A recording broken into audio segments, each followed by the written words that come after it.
Yes, my friends, it is what it is. Larry, living with blindness. And today I am talking about some exciting stuff that's happening within the community of persons with disabilities in Trinidad and Tobago. We have recently, earlier this year or late last year, launched a disabled parking permit for persons who are affected by disabilities.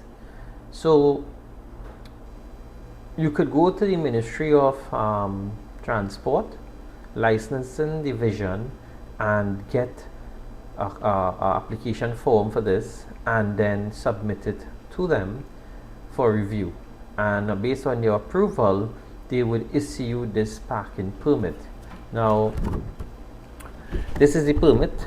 I don't know if it's visible enough for you all to see it, but this is my permit, and this is the permit that could be displayed on the dashboard of a vehicle that you are in, and you are allowed to park in these specialized reserve parks for persons with disabilities. Now remember, these parks are there, but people use it for almost every other thing than for persons with disabilities is allowed to use it.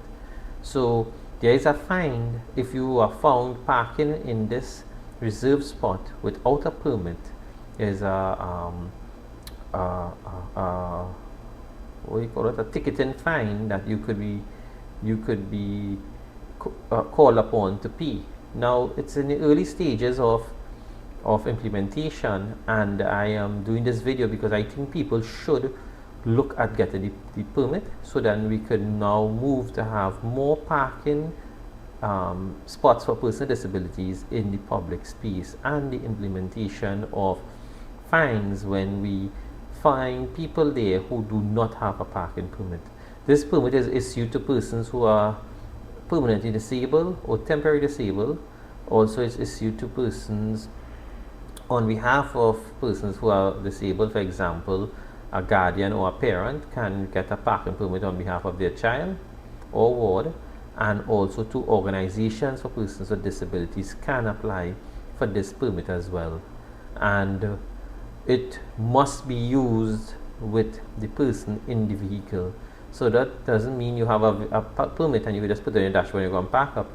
If no one is, the person who names on the permit is not there, then you could be also fined for misuse of the permit. It's a really nice initiative, and I look forward to the proper implementation of this, and I hope that my colleagues and friends in the community of persons with disabilities would go forward and apply for their permit as well. Until next time, it's Larry, living with blindness. Remember to like, follow, and share.